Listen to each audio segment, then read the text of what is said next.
पिछले वीडियो में हमने आईपीसी के इम्पोर्टेंट क्वेश्चंस और लेसन 1 है वो अच्छे से पढ़ा, जिसमें सेक्शन 1 से लेके 5 तक दी गई थी। तो आपने वो वीडियो नहीं देखा है तो आप प्ले लिस्ट से उस वीडियो में जा सकते हैं। आज हम पढ़ेंगे चैप्टर 2 जो सेक्शन 6 से लेके 52A तक है। सेक्शन 6 संहिता में की परिभाषाओं का अपवादों के अध्ययन समझा जाना। यह सेक्शन हमारा जो चैप्टर 4 है उसके बारे में बात कर रहा है। साधारण अपवाद। चैप्टर 4 में जो साधारण अपवाद दिए गए हैं वो पूरी आईपीसी में लागू होंगे, उनका अलग से कोई प्रावधान नहीं किया गया है। जैसे एक 7 वर्ष का बच्चा है वो कोई अपराध नहीं कर सकता है, यह बात हमारे साधारण अपवाद चैप्टर 4 में बताई गई है। तो वह हर आईपीसी के ऑफेंस में जहाँ भी अपराध घटित हुआ है वहाँ उस बच्चे की आयु 7 से कम है तो साधारण अपवाद के अधीन आएगा, यह समझा जाएगा। यह बात हमारी सेक्शन 6 कहती है। सेक्शन 6 ही है जो हमारे चैप्टर 4 को वैल्यू देती है और उसकी बातों को लागू करवाती है। सेक्शन 7 एक बार स्पष्टीकृत पद का भाव। धारा 7 बोलती है जब किसी पद को एक बार स्पष्ट कर दिया गया है तो उसका अर्थ सब जगह उसी रूप में लिया जाएगा आईपीसी के अंदर। सेक्शन 8 लिंग। लिंग के अंदर स्त्री और पुरुष दोनों शामिल है।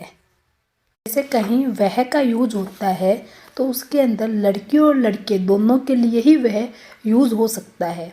यह बात हमारी सेक्शन 8 बताती है हमें। सेक्शन 9 है वचन। वचन में एक वचन और बहुवचन दोनों को शामिल किया गया है। जैसी जो परिस्थिति होती है, जैसे उसका उपयोग होता है, उसी प्रकार उसका अर्थ लगाया जाएगा कि यह बहुवचन के लिए है या एक वचन के लिए है। सेक्शन 11 व्यक्ति। अब व्यक्ति के अंदर मनुष्य तो आता ही है, उसके साथ में जो कंपनी होती है, संगम होते हैं, निर्गमित निकाय होती है, वह सब भी व्यक्ति के अंतर्गत आता है। अब चाहे वह निर्गमित की गई हो या नहीं की गई हो, दोनों को व्यक्ति के अंदर शामिल किया गया है सेक्शन 11 के अंदर। सेक्शन 12 लोक। अब लोक के अंदर कोई व्यक्तियों का समूह होता है, कोई समुदाय होता है, वह सब लोक के अंदर आते हैं। धारा 13 क्वीन जो कि निरस्त कर दिया गया है, बट अभी आरजेएस के अंदर इसका क्वेश्चन आया था कि इसे निरस्त कब किया गया। पेपर वाले कोई भी क्वेश्चन बना के पूछ सकते हैं, तो हमें किसी भी बात को छोड़ना नहीं चाहिए जो बुक में दी गई है। तो क्वीन को निरस्त 1950 में किया गया है। सेक्शन 14 सरकार का सेवक। धारा 14 जिसमें सरकार का सेवक बताया गया है, जो कि भारत के भीतर भारतीय सरकार द्वारा नियुक्त या नियोजित किया जाता है। उसमें सभी प्रकार के अफसर और सेवा करने वाले व्यक्ति आते हैं।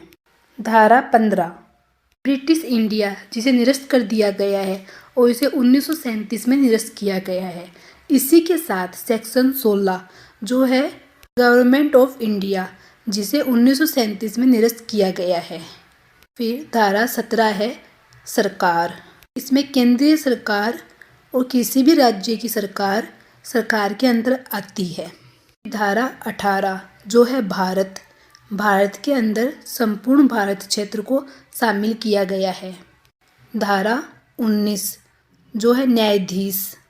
अब न्यायाधीश की परिभाषा में यह बताया गया है कि वह हर व्यक्ति न्यायाधीश है जो अंतिम रूप में निर्णय देने की शक्ति रखता है, चाहे वह सिविल कार्रवाई हो, चाहे दंडिक कार्रवाई हो, चाहे कोई भी कार्यवाही हो, उसके अंदर अंतिम रूप से निर्णय देने वाली शक्ति रखने वाला व्यक्ति न्यायाधीश होता है। और निर्णय अंतिम मतलब अपील होने पे निर्णय अंतिम नहीं होगा, मतलब उसके खिलाफ अपील की जा सकती है, पर निर्णय अंतिम होना चाहिए, बस उसके खिलाफ अपील ही की जा सकती हो। ये नहीं कोई निर्णय दे दिया फिर उसको कोई और मान्य करेगा, ये नहीं होता है। वो व्यक्ति ही अंतिम रूप से निर्णय देगा, यही न्यायाधीश की परिभाषा में आता है। अब देखते हैं हम सेक्शन 20 न्यायालय। जिस स्थान पे न्यायाधीश बैठता है और न्यायिक कार्यवाही करता है, न्यायालय का न्यायिक कार्यवाही की जाती है, वही स्थान न्यायालय होता है। न्यायालय में स्थान विशेष का कोई महत्व नहीं है, जो उसमें कार्य होता है न्यायालय में वो महत्वपूर्ण है। जो वो कार्य जिस भी स्थान पे किया जाएगा वही न्यायालय कहलाएगा। सेक्शन 21 लोक सेवक, ये सेक्शन इम्पोर्टेंट है और इसे कई 10 पार्ट्स में बांटा हुआ है, एक्सप्लेन किया हुआ है।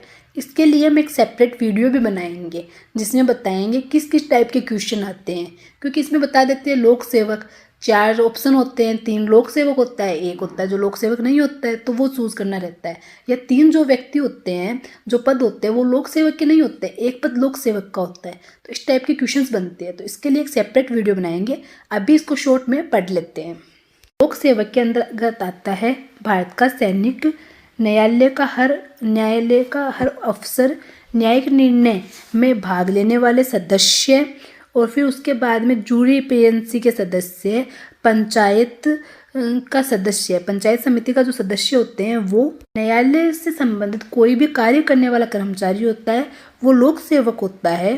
सरकार की ओर से जो व्यक्ति नियुक्त होता है वो भी लोक सेवक के अंतर्गत आता है। निर्वाचन नामावली बनाने वाला व्यक्ति, मतलब जो सरकार से किसी भी रूप में पैसे लेता है, कमीशन लेता है, सरकार द्वारा नियुक्ति होती है, वो व्यक्ति लोक सेवक के अंतर्गत आता है। जैसे न्यायपालिका आयोग है तो वो भी लोक सेवक होती है। धारा 22 जंगम संपत्ति, जंगम संपत्ति मतलब चल संपत्ति, जो भूमि से जुड़ी हुई होती है वो अचल संपत्ति होती है, तो स्थायी रूप से जकड़ी हुई रहती है। जो भूमि से जुड़ी हुई नहीं होती है वो सभी भूमियाँ, संपत्तियाँ जंगम संपत्ति होती है। जैसे एक पेड़ है, जब तक वो भूमि से जुड़ा हुआ है तब तक वो जंगम संपत्ति नहीं है। जब उसे काट के भूमि से अलग कर दिया जाता है तो वह जंगम संपत्ति बन जाता है। इसके साथ ही मूर्त और अमूर्त संपत्ति भी होती है। मूर्त संपत्ति वो होती है जिन्हें हम इंद्रियों द्वारा बोध कर सकते हैं, अनुभव कर सकते हैं, पर अमूर्त संपत्ति वह होती है जिन्हें हम इंद्रियों द्वारा बोध नहीं कर सकते हैं। जंगम संपत्ति में मूर्त संपत्ति भी सम्मिलित होती है। धारा 23 जो है सदोष अभिलाभ, यह सेक्शन भी इम्पोर्टेंट है, काफ़ी बार पूछा जाता है कि सदोष अभिलाभ कौन सी सेक्शन में है, तो धारा 23 के अंदर सदोष अभिलाभ दिया गया है। सदोष अभिलाभ वह लाभ होता है जिसे प्राप्त करने वाला व्यक्ति उसका हकदार नहीं होता है। जैसे आपको कोई भी प्रॉफिट होता है, उस प्रॉफिट का हक आपका नहीं किसी और का होता है, तो वह सदोष अभिलाभ होता है। जैसे आप किसी और की मकान होता है उसे बेच देते हैं, उस पर आपका कोई हक नहीं था बेचने का, जो आपको रुपये प्राप्त हुआ वो सदोष अभिलाभ हुआ।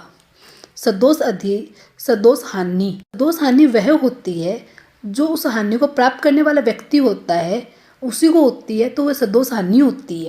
सदोष हानि का मतलब ये होता है कि जो व्यक्ति होता है वो हानि उठाने का हकदार नहीं होता है पर फिर भी उसे हानि होती है। जैसे आपका कोई स्वामी है संपत्ति का, उसे उस संपत्ति से अलग रखा जाता है बस उसको कष्ट पहुंचाने के लिए, ना कि उसकी संपत्ति बेचने के लिए, तो सदोष अभिलाभ के अंदर आएगी, न कि फ्रॉड के अंदर। जब किसी व्यक्ति को अवैध रूप से किसी चीज़ से हानि पहुंचती है तो वो सदोष हानि होती है। धारा 24 बेईमानी से, जब कोई व्यक्ति किसी को सदोष लाभ पहुंचाने के लिए और अन्य को सदोष हानि पहुंचाने का कार्य करता है तो वह कार्य बेईमानी से किया गया माना जाता है। धारा 25 कपटपूर्ण, कपटपूरक, कपट में 2 बातें आवश्यक होती है, एक तो धोखा, दूसरी हानि। कपटपूर्ण आशय से किया गया कार्य कपटपूरक कहलाता है। धारा 26 विश्वास करने का कारण, जब कोई कार्य विश्वास करने के कारण के साथ किया जाता है। धारा 27 पत्नी, लिपिक और सेवक के कब्जे में संपत्ति, जब किसी व्यक्ति की संपत्ति पत्नी किसी व्यक्ति के लिपिक या सेवक के कब्जे में होती है तो यह माना जाता है कि वह संपत्ति उसी व्यक्ति के कब्जे में है। यह बात हमारी धारा 27 बताती है।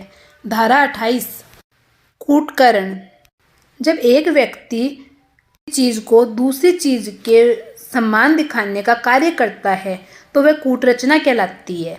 मतलब कोई प्रवचना करता है एक वस्तु को दूसरे वस्तु जैसे दिखाना, ठीक वैसे ही नकल करना आवश्यक नहीं है बट उसी रूप में उपयोग करना चाहता है तो वह कूटकरण कहलाता है। जैसे मैं अपना साइन करती हूँ, मैं अपने पापा जैसे साइन करने की कोशिश करती हूँ और बोलती हूँ ये मेरे पापा के साइन हैं, तो यह कूटकरण कहलाता है। धारा 29 दस्तावेज, दस्तावेज शब्द के अंतर्गत किसी पदार्थ पे किसी अक्षर द्वारा, अंक द्वारा, चिन्ह द्वारा, किसी साधन द्वारा कुछ लिखा गया हो और जिसे हम साक्ष्य के रूप में उपयोग में ले सकते हैं, वह सब दस्तावेज आते हैं। किसी पत्थर पे भी कोई चीज़ लिखी हुई हो और उसे हम न्यायालय के अंदर उसकी फ़ोटो को साक्ष्य के रूप में प्रस्तुत कर सकते हैं। कोई डॉक्यूमेंट है, कोई संविदा की गई है तो संविदा के जो लिखे हुए पेपर हैं, कोई बैंक है तो बैंक के कोई डॉक्यूमेंट है, मुख्तारनामा है, यह सब दस्तावेज के अंतर्गत आते हैं। धारा 29 क इलेक्ट्रॉनिक अभिलेख। अब जो डॉक्यूमेंट इलेक्ट्रॉनिक रूप में होते हैं उन्हें हम इलेक्ट्रॉनिक डॉक्यूमेंट कहते हैं। जैसे मोबाइल की कोई फ़ोटो हुई, कोई हम लोगों ने ऑनलाइन से कोई सर्टिफिकेट प्राप्त किया, तो वो सब इलेक्ट्रॉनिक दस्तावेज अभिलेख होते हैं। धारा 30 मूल्यवान प्रतिभूति। मूल्यवान प्रतिभूति में वो दस्तावेज आते हैं जो किसी अधिकार को उत्पन्न करते हैं, कोई अधिकार सर्जित करते हैं, किसी विधिक दायित्व या विधिक अधिकार का निर्माण करते हैं, वो सब दस्तावेज मूल्यवान प्रतिभूति में आते हैं। धारा 13 विल वसीयत के जो डॉक्यूमेंट होते हैं उनका द्योतक है, मतलब वसीयत के कागज। धारा 32 कार्यों का निर्देश करने वाले शब्दों के अंतर्गत अवैध लोप आता है। तो इस संहिता में जो भी शब्द दिए गए हैं उनका विस्तार अवैध लोप तक होगा। जो बताए गए हैं कि ये कार्य नहीं करने चाहिए, इनमें अवैध लोप का महत्वपूर्ण भूमिका रहेगी, यह बात बताती है यह सेक्शन। धारा 33 कार्य लोप। कार्य मतलब बहुत सारे कार्यों का द्योतक होगा और एक कार्य का भी। इसी प्रकार लोपावली का भी द्योतक है और खाली एक लोप का भी, मतलब बहुवचन और एक वचन दोनों शामिल है कार्य और लोप में। सेक्शन 34 जो बहुत इम्पोर्टेंट है और इससे भी हम एक सेपरेट वीडियो में अलग से अच्छे से डिटेल में समझेंगे। सामान्य आशय को अग्रसर करने में कई व्यक्तियों द्वारा किए गए कार्य। जैसे कोई अपराध होता है वो कई व्यक्तियों द्वारा मिलके किया जाता है। कोई व्यक्ति कुछ करता है और कोई व्यक्ति कुछ करता है। जैसे सी को मारना है तो बी उसे पकड़ता है और ए उसके सर पे मारता है, जिससे उसकी मृत्यु होती है। तो दोनों एक ही समान मृत्यु मतलब हत्या के लिए दोषी होंगे। यही बात हमारी सेक्शन 34 में समझाई गई है कि जब दो व्यक्तियों द्वारा या दो से अधिक व्यक्तियों द्वारा साथ मिलकर कोई कार्य किया जाता है तो वह दोनों एक समान दायित्व होगा। ये कुछ इम्पोर्टेंट केस लॉस भी है, जैसे मोहम्मद महबूब साहब बनाम एम्पायर बताया गया है कि कोई व्यक्ति जब अपराध होता है उसमें शारीरिक रूप से उपस्थित नहीं होता है, परंतु तो भी वह उसी अपराध के लिए दायी होगा। जैसे किसी की हत्या करने के लिए मैं किसी को जहर देती हूँ, लाके देती हूँ खरीद के, तो मैं उस हत्या के लिए उसी प्रकार दोषी होंगी जैसे वो उसको जहर पिलाने के लिए जो व्यक्ति दोषी होगा। वीरेंद्र कुमार घोष बनाम किंग्स एम्पायर वाले मामले में तो यह कहा गया है कि जब बाहर खड़े होकर प्रतीक्षा करता है कोई व्यक्ति कि बाकी लोग अपना कार्य करके आ जाएं, चौकीदारी का ही काम करता है कि कोई उन्हें देख ना ले, उसके लिए वो सिर्फ वहाँ पे चौकीदारी करता है, उनकी मतलब वेट करता है बाहर खड़ा होके, तो भी वह उस अपराध के लिए उसी प्रकार दोषी होगा। धारा 35 जबकि ऐसा कार्य इस कारण से अपराध है कि वह आपराधिक ज्ञान या आशय से किया गया है। जब कोई कार्य हम आपराधिक आशय से और ज्ञान के साथ करते हैं तो उस कार्य के लिए हम दायित्व के अधीन होंगे। जैसे उदाहरण के लिए ए और बी सी को मारना चाहते हैं, दोनों को आपस में ये बात पता नहीं है, तो ए उसे मारने के लिए उसके सर पे वार करता है पर उससे उसकी मृत्यु नहीं होती है, और बी जिसको पता नहीं है कि ए ने उसके सर पे वार किया है और वह उसकी पीठ पे वार करता है, उससे उसकी मृत्युकारी हो जाती है, तो ए और बी दोनों हत्या के दोषी होंगे। यह बात हमारे सेक्शन 35 में कही गई है कि दोनों का आशय उसकी मृत्यु कायित करना है, उसीलिए उन्होंने वार किया है, तो दोनों ही मृत्यु के लिए दोषी होंगे। धारा 36 धारा 36 आंशिक कार्य द्वारा आंशिक लोप द्वारा कायित परिणाम। जहाँ कहीं किसी कार्य द्वारा या किसी लोप द्वारा किसी व्यक्ति को उसके परिणाम स्वरूप कोई अपराध घटित होता है तो वह अपराध के लिए दोषी होगा। मान लीजिए ए है जो बी की मृत्यु कायित करना नहीं चाहता है, पर वह उसके मतलब उसे भोजन देने की ड्यूटी है उसकी, बट ए बी को भोजन नहीं देता है और बी की पिटाई करता है, उसके कारण उसकी मृत्यु हो जाती है, तो वह उस हत्या के लिए दोषी होगा। उसने आंशिक तो लोप किया है और आंशिक पिटाई का कार्य किया है। जो घटित हुआ है अपराध, जैसे मृत्यु हुई है, तो वह हत्या का दोषी हुआ होगा। धारा 37 किसी अपराध को घटित करने वाले कई कार्यों में से किसी एक को करके सहयोग करना। जब किसी अपराध को घटित करने के लिए कई कार्य किए जाते हैं और अलग अलग व्यक्तियों द्वारा भी किए जाते हैं, एक ही व्यक्ति द्वारा अलग अलग समयों पर कई कार्य किए जा सकते हैं, वह सभी जिस अपराध को घटित करने के लिए किया गया है उस अपराध के अधीन ही आएंगे। एक उदाहरण द्वारा समझते हैं। कै और ख पृथक पृथक रूप से गाय को विष देते हैं और अलग अलग टाइम पर थोड़ी थोड़ी मात्रा में विष दिया जाता है। उस मात्रा से एक समय के बाद गाय की मृत्यु हो जाती है, तो कै और ख दोनों समान रूप से हत्या के लिए दोषी होंगे। इस प्रकार अलग अलग समय पर अलग अलग किया गया कार्य जिसके परिणाम स्वरूप अपराध घटित हुआ है, वह अलग अलग कार्य और जिन्होंने किए हैं वो समान रूप से उस कार्य के लिए, उस अपराध के लिए दोषी होंगे। धारा 38 आपराधिक कार्य से जुड़े व्यक्ति विभिन्न अपराधों के लिए दोषी हो सकते हैं। जब दो व्यक्तियों द्वारा अलग अलग रूप में कोई कार्य किया जाता है, दोनों व्यक्तियों का आपस में कोई बात नहीं हुई है, जैसे मान लीजिए कि आपको सी की मृत्यु करनी है, तो ए है वो तो उस पर गोली चलाता है और बी है जो उसके खाने में विष मिलाता है। उसकी मृत्यु सी की गोली से हुई है, खाने से नहीं हुई है, तो जो ए है वो तो जो गोली चलाया है वो तो हत्या का दोषी होगा और जो बी है जिसने विष मिलाया है वो हत्या के प्रयत्न का दोषी होगा। विभिन्न अपराधों के लिए अलग अलग दोषी और अलग अलग सजा मिल सकती है उन्हें। यह बात हमारी सेक्शन 38 में बताई गई है। सेक्शन 39 स्वेच्छा। जब हम कोई कार्य जानते हुए अपनी इच्छा से करते हैं तो वह स्वेच्छा कहा जाता है। मान लीजिए कोई अपराधी के अंदर कोई अपराधी है, उसकी मतलब उसका कोई उद्देश्य नहीं है किसी की मृत्यु कायद करना, पर वह किसी कार्य को करने पता है कि उस कार्य को करने से उसकी मृत्यु होगी, उसके बाद भी वह कार्य करता है, तो वह उसके लिए दोषी माना जाएगा। धारा 40 अपराध। इसे समझने के लिए हमें इसे 3 भागों में बांटना होगा। पहले अपराध वह है जो आईपीसी में बताया गया है और दूसरे में वह सब अपराध है जो कि स्थानीय विधि द्वारा अपराध घोषित है और विशेष विधि द्वारा अपराध घोषित है, और तीसरे में वह सब आएगा जो स्थानीय विधि और विशेष विधि के आधार पे 6 महीने तक का कारावास और जुर्माना सहित या रहित की सजा देता है। वह सभी कार्य अपराध के अंतर्गत आते हैं। अपराध वही है जो किसी भी संहिता में, किसी भी कानून में दंडनीय बताया गया है।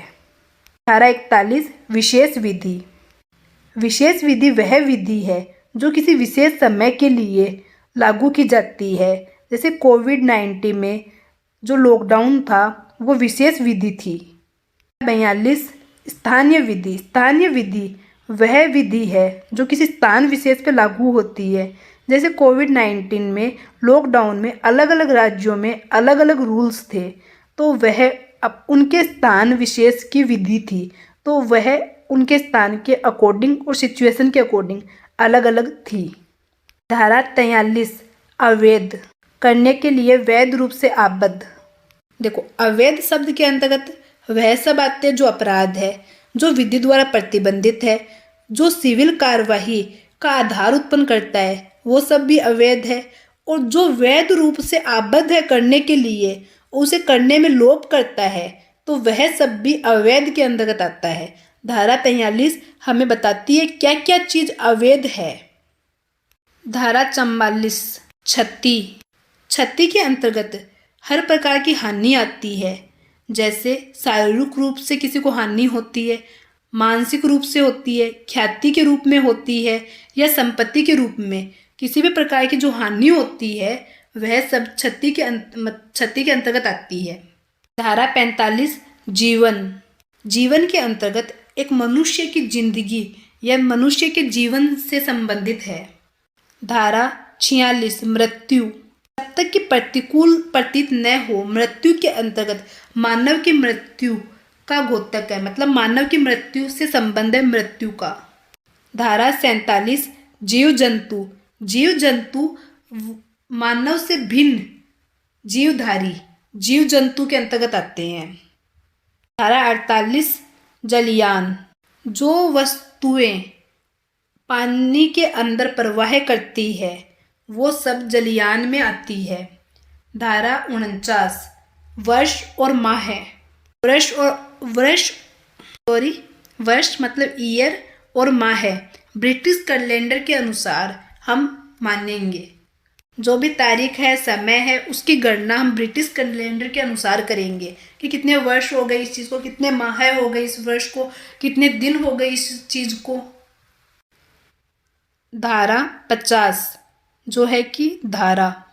अब जो भी सेक्शंस अपन पढ़ रहे हैं, मतलब जो भी हम रीड कर रहे हैं अध्यायों में, चैप्टर्स में, पैराग्राफ की तरह हैं या पॉइंट्स के अकॉर्डिंग, तो वो सब धाराएं हैं। आईपीसी में टोटल 511 धाराएं हैं। धारा 51 शपथ। सद्भावपूर्ण की नकारात्मक परिभाषा दी गई है। इसमें बताया गया कि सद्भावपूर्ण किसे नहीं माना जाएगा जो सतर्कता और ध्यान के बिना विश्वास में की जाती है।